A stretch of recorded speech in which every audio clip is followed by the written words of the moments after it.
Bonsoir tout le monde. Alors aujourd'hui, enfin plutôt ce soir, sachant qu'il est 22h15, nous sommes à J8 confinement, je vais décider de vous faire un vlog un peu plus intime. Donc de ce coup-là, en fait, je filme de mon lit, entouré de mes chats, qui eux n'ont aucun problème pour dormir. Ils roupillent comme des bienheureux. Alors, de quoi est-ce que je pourrais vous parler ce soir? J'ai pas trop d'idées. Heureusement, je vais piocher sur les idées que Jennifer m'a données sur la page Facebook. Alors, la première chose sur laquelle on pourrait parler, c'est pourquoi les couvertures de mecs à poil se vendent mieux. Alors, c'est un grand débat, ça. Alors, il faut savoir que pour la romance MM, les couvertures de mecs à poil, c'est un grand classique. Pourquoi me direz-vous? La romance MM, à la base, ce sont des histoires homo-érotiques écrites par des femmes hétéros pour des femmes hétéros. Donc il y a une grande part de, de fantasme là-dessus, à savoir que des femmes hétéros fantasment sur deux hommes ensemble, tout comme un homme va fantasmer sur deux femmes ensemble. Et donc, comme il y a une grande part de fantasme, je pense que les couvertures de mecs à moitié à poil, ça fait fantasmer, et donc ça fait vendre la ménagère moyenne, à la ménagère moyenne.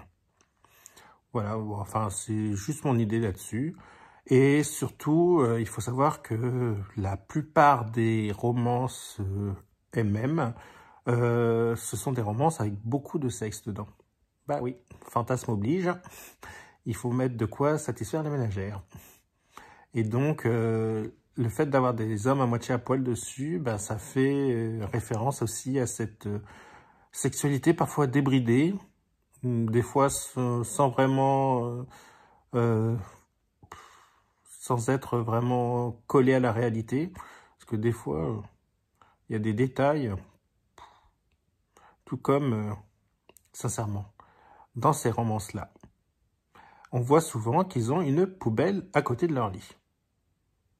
Alors, moi, en France, je ne sais pas pour vous, mais j'ai très rarement vu des poubelles à côté des lits, si ce n'est dans les chambres d'hôtel. Mais chez le commun des mortels, la poubelle, c'est dans la salle de bain, ou c'est dans la cuisine.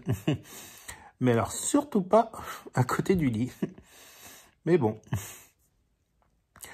Enfin, voilà. Donc, c'est mon avis sur la question. Donc, si jamais vous avez un autre avis, vous avez des choses qui permettent d'éclairer le débat, n'hésitez pas en commentaire.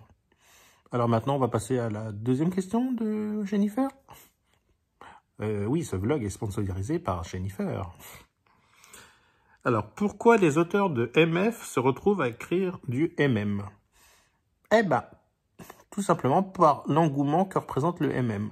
Il faut savoir que c'est un courant qui vient des États-Unis, et il est arrivé, par exemple, en France un peu plus tard. Au début, c'était par des maisons d'édition spécialisées, puis en fait, on s'est aperçu que les grandes maisons d'édition se sont mises aussi à publier du MM. Et aux États-Unis, je pense aussi que le phénomène du MM a commencé à atteindre les auteurs MF, et elles se sont aperçues que pour avoir un lectorat plus diversifié, fallait aussi diversifier leurs histoires. Donc souvent, c'est dans une série, elles écrivent un tome MM. Donc pour satisfaire en fait ces femmes qui les suivent et qui lisent aussi du MM. Alors des fois plus ou moins bien réussi.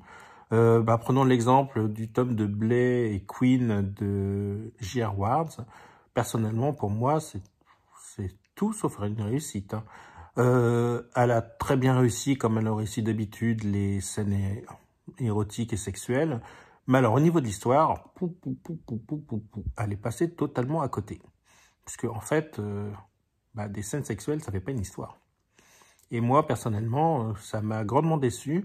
Alors, elle a cédé à la mode du MM, mais pas nécessairement de la bonne façon. Elle était attendue au tournant et malheureusement, elle a loupé le virage. Elle s'est retrouvée dans le bas-côté. C'est d'ailleurs une des raisons pour lesquelles j'ai un peu abandonné cette série. Parce que ce tome-là m'avait tellement déçu que j'ai dû lire le tome d'après et après j'ai pas continué. Faudra peut-être que je reprenne un jour. Après, on a qui d'autre comme auteur que je connais en MF qui écrit du MM, qui a écrit du MM? Eh ben on a Kresley Cole, une de mes auteurs de fantasy urbaine, enfin d'urban fantasy préférée. Alors, elle a écrit un tome MM qui, selon moi, fonctionne correctement. Il est en tout cas mieux réussi que celui de J.R. Ward. Alors, c'est pas son meilleur tome, mais franchement, elle a fait quelque chose de très correct. Voilà. Sinon, qui d'autre a fait un tome MM? À ma connaissance, les Vampires Scandguard, Tina Folsom. Alors, je ne sais pas si vous connaissez. Et elle aussi, elle a fait un tome MM, que d'ailleurs, que je dois lire, parce que je me suis arrêté au tome juste avant. Je dois l'avoir dans ma palle, et je le lirai un de ces quatre. Et puis, je vous en parlerai, soit en vlog, soit sur le blog. Enfin, voilà, je pense que c'est surtout pour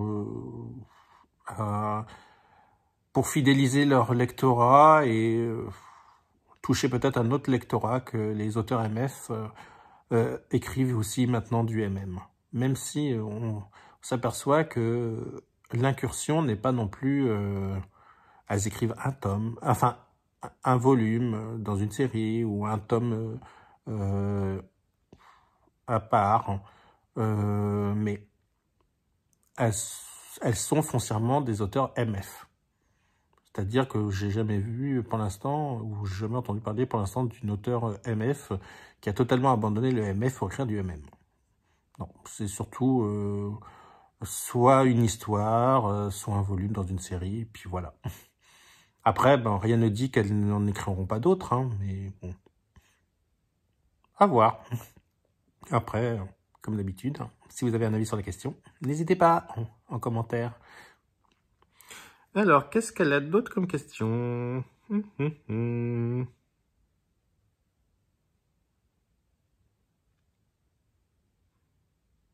n'y a pas d'autres questions.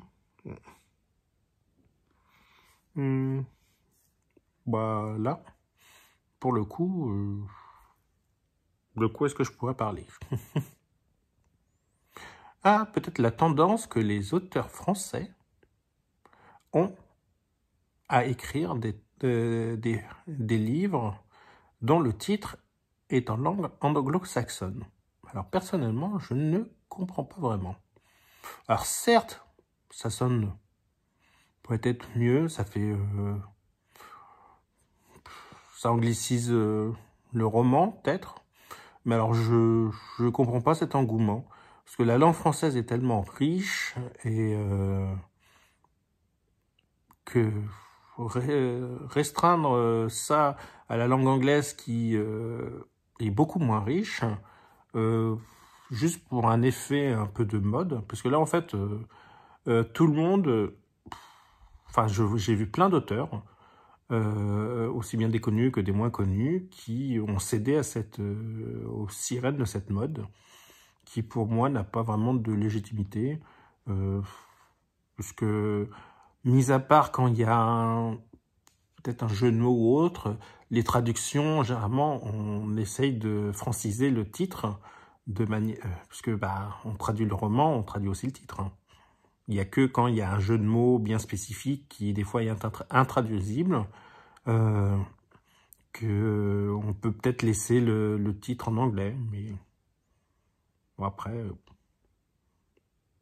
moi, j'en sais pas plus sur cette mode. Mais moi, elle m'interpelle parce qu'elle me laisse sans voix. Si vous avez des éclaircissements dessus, si vous savez pourquoi beaucoup d'auteurs, que ce soit MF ou MM, français maintenant, écrivent avec des titres en anglais, là, je suis tout oui. ça, comment dire, ça me permettra de d'étendre mes connaissances, hein. Voilà, voilà. Bon, bah, sur ce, j'ai discuté. Je vais vous laisser.